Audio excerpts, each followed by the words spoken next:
Hello everyone, আসসালামু আলাইকুম। সবাইকে স্বাগত জানাচ্ছি ভুবনস মম চ্যানেলের নতুন একটি ভিডিওতে। আশা করি আজকের ভিডিওটি আপনাদের সবার ভালো লাগবে। এই ভিডিওটি ছিল গতকালকের ভিডিও। তো আমার ছেলেকে যত ভালোভাবেই ডিম পোস্ট করে দেই না কেন, ও বলবে মাঝখানে কাঁচা আছে, আমি খাবো না। তো যাই হোক, দুজনেই নাস্তা করে নিলাম। সকালবেলা রুটি সাথে ডিম পোস্ট ছিল। তো নাস্তা সেরে এরপরে তো দুজনে একসাথেই বের হয়েছি। ও চলে গেছে স্কুলে আর আমি গিয়েছিলাম একটু সবজি বাজারে। তো মটরশুঁটি নিয়ে আসছি, মটরশুঁটির সাথে অন্যান্য কিছু সবজিও নিয়ে আসছি। এখনও সব সবজির দামই মোটামুটি কমই আছে, কিন্তু আর কিছুদিন পরেই কিন্তু দেখা যাবে এই সবজির দাম আর কম থাকবে না, অনেক বেড়ে যাবে। তো তখন কিন্তু আর এত সবজিও কিনা হবে না।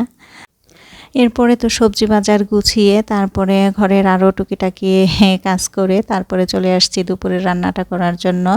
এখানে ভাতটা বসাই দিছি আর পাবদা মাছ ভিজায় রাখছি আর মিষ্টি কুমড়া ভাজি করব। এই আসলে দুপুরবেলা গ্যাসের ফ্লেম কিন্তু একেবারেই কম থাকে, চাইলেই দুইটা চুলা অন করা যায় না, একটা চুলাতেই আস্তে আস্তে রান্না করতেছি। তো ভাত হয়ে গেছে, এরপরে মাছ ভাজা নিচ্ছি আর এখন এই যে মশলাটা কষাই নিতেছি। মশলাটা কষানো হয়ে গেলে এরপরে তরকারি দিয়ে দিব। আসলে প্রতিদিনই একই সমস্যা, দুপুর হলেই গ্যাস থাকে না, সকালে আর রাতে কিন্তু ভালো গ্যাস থাকে, কিন্তু এই দুপুর হলেই গ্যাসটা একেবারেই কমে যায়। আমাদের তেমন একটা সমস্যা হয় না, কারণ দুজনের রান্না তো দেখা যায় অল্প রান্নাই থাকে, তো আস্তে আস্তে হয়ে যায়।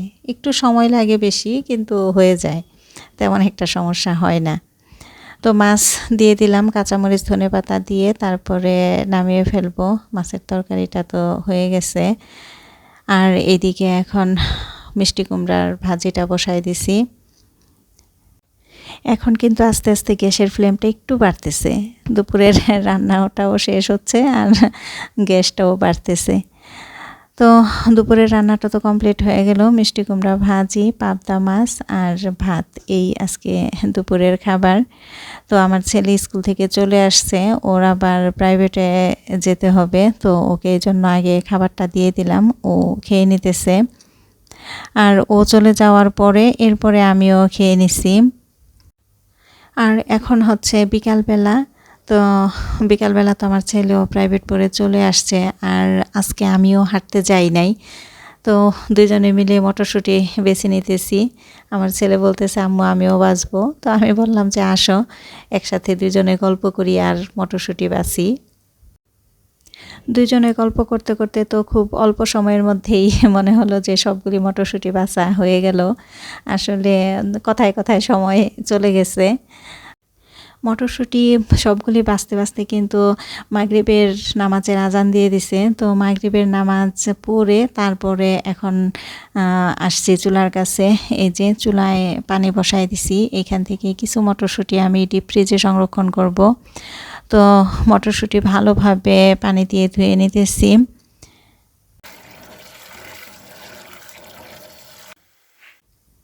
পানি বলক চলে আসছে, তো মটরশুঁটি দিয়ে দিলাম। এখন একটা বলক আসলেই এরপরে উঠাই নিব, আর গরম পানি থেকে উঠায় সরাসরি ঠান্ডা পানিতে রাখবো। এই যে বলের মধ্যে ঠান্ডা পানি নিয়ে নিছি। আর এই ঠান্ডা পানিতে রাখলে হয় কি, মটরশুঁটির যে সবুজ কালারটা, এই কালারটা ঠিক থাকে, এই কালারটা নষ্ট হয় না। এখন একটা চালনিতে উঠাই নিতেছি যাতে এক্সট্রা পানিটা ঝরে যায়, আর পানিটা যাতে আরও ভালোভাবে শুকায় যায় এজন্য একটা কাপড়ের মধ্যে ছড়াই দিলাম। এরপরে ফ্যান ছেড়ে দিলাম, তাহলে তাড়াতাড়ি পানিটা শুকায় যাবে।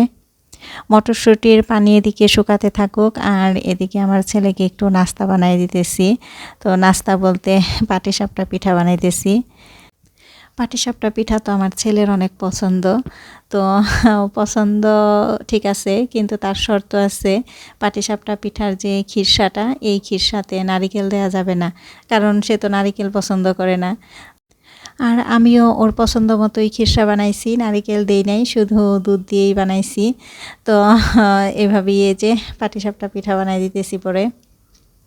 আর পাটিসাপটার পিঠার গোলাটা কিন্তু আমি দুপুরে রান্না শেষ করে তারপরে এই গোলায় রাখছিলাম। তো পাটিসাপটার পিঠার গোলা যদি কয়েক ঘন্টা আগে গোলায় রাখা যায় তাহলে কিন্তু পিঠা অনেক সুন্দর হয়। এবার আসলে শীতের মধ্যে বাসায় তেমন কোনো একটা পিঠা বানানো হয় নাই, এই 2-1বার মনে হয় বানাইছিলাম। তো মুন্সিগঞ্জে গিয়েছিলাম, মুন্সিগঞ্জে যাওয়ার পরে তো মা লুবনা অনেক রকমের পিঠাই বানাইছে, খাওয়া হয়েছে। তো পাটিসাপটা পিঠাও কিন্তু বানাইছিল, খাওয়া হয়েছে। রোজা চলে আসলো, শীত চলে যাচ্ছে, গরম প্রায় পড়েই গেছে। তো ভাবলাম যে আজকে পাটিসাপটা পিঠা বানাই, রোজা আসলে তো দেখা যাবে আর বানানো হবে না, আর রোজার পরে দেখা যাবে পুরোপুরি গরম। এখনই আসলে গরম পড়ে গেছে, তারপরও আজকে বানাইলাম পিঠা।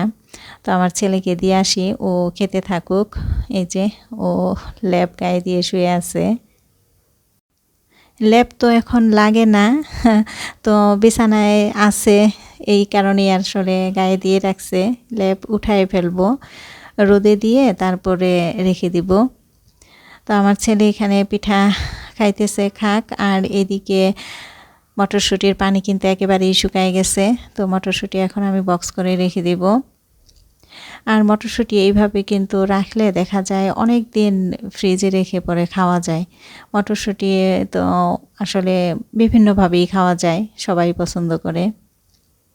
তো প্রিয় দর্শক, আজকের ভিডিওটি এই পর্যন্তই। দেখা হবে অন্য একদিন নতুন একটি ভিডিও নিয়ে। আশা করি সে পর্যন্ত সবাই ভালো থাকবেন, সুস্থ থাকবেন। আল্লাহ হাফেজ, আসসালামু আলাইকুম।